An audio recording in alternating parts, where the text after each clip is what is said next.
So one aspect of the 9980 that I rather am impressed with is the ability it gives you to fine tune your audio setup. Um, you can really go down and drill down and tweak things really nicely. Granted, I'm not certainly no expert in this field, so I don't know how much that compares to what else is out there. But I believe that for a lot of these types of control, you'd have to buy a separate processor or something.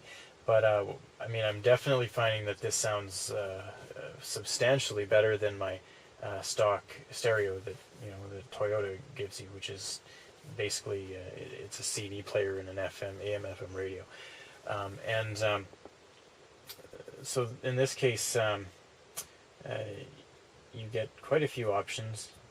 There we go. So in this case, you can actually drag this guy around and tweak the balance to exactly where you want it in the car, which is pretty fun. So I just like to make the rear speakers a little bit louder to balance it out. And keep it centered. And you can change the this volume offset is basically if you're finding it's always too loud or always too quiet, you can just tweak that a bit to make the number like for the numbers more in line with what you want.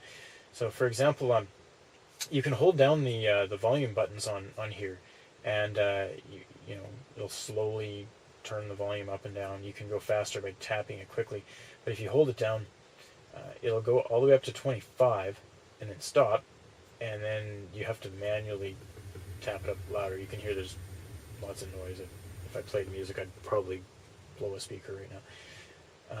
But if you find that 25 is, for instance, if you find 25 is like super loud or just not loud enough, you can use this volume offset to tweak that down.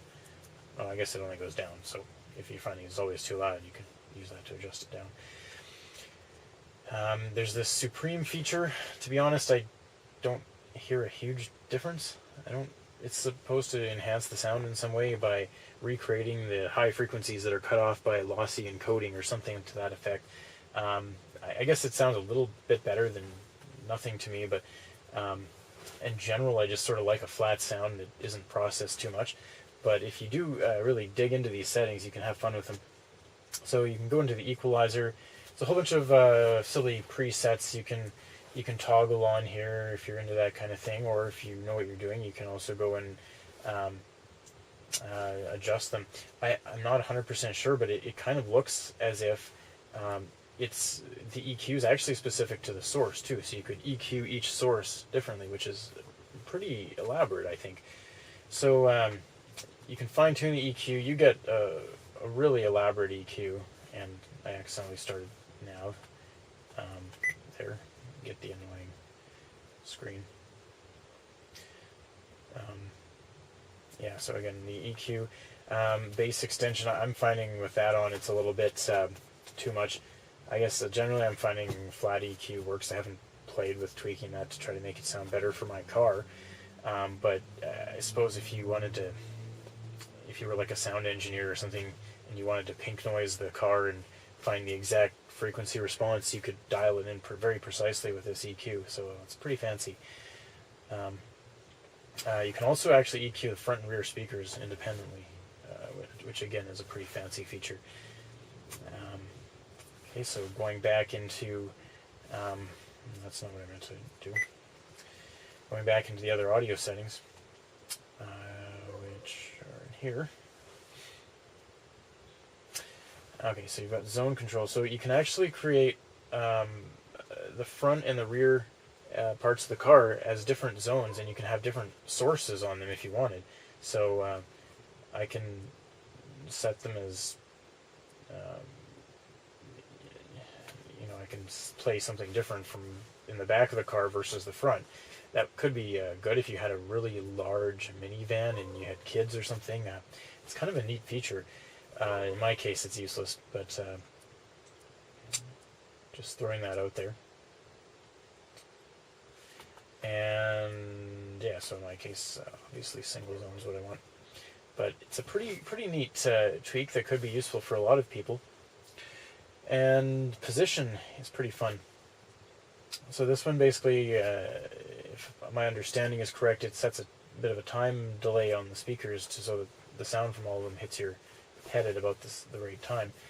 And user.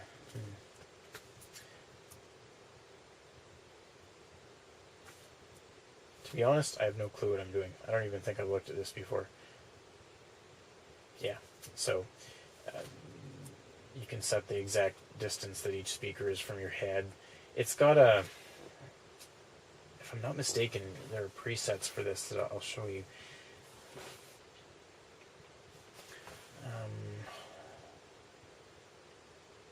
Okay, SRS. So the SRS enhancements, I think they sound pretty good. My understanding of this one is that SRS basically extends the sound field a bit, so it sort of enhances the stereo and it makes it sound a little bit nice. Again, I'm not normally a fan of things that artificially alter the sound, but that one's kind of fun. Surround control. Not interesting for me. I don't have a 5-speaker system. It looks more relevant to watching DVDs and stuff. Audio setup. Now this one's kind of neat. You can actually select the type of car you have. So in my case, this is a Toyota Matrix wagon. You can select different types of cars, and this will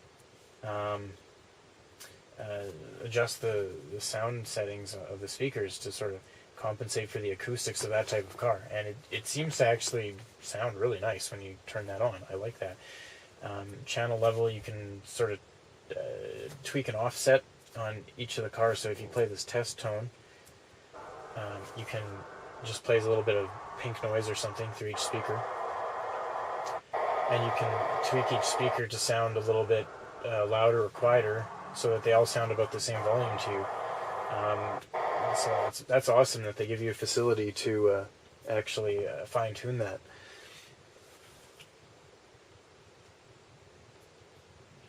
So number of settings like that, you can really dial it in. I'm pretty impressed with how you can get this unit to sound, given that I have a pretty low-end sound system in this car, and I'm not trying to rattle the panels off the car, but for me it sounds pretty good.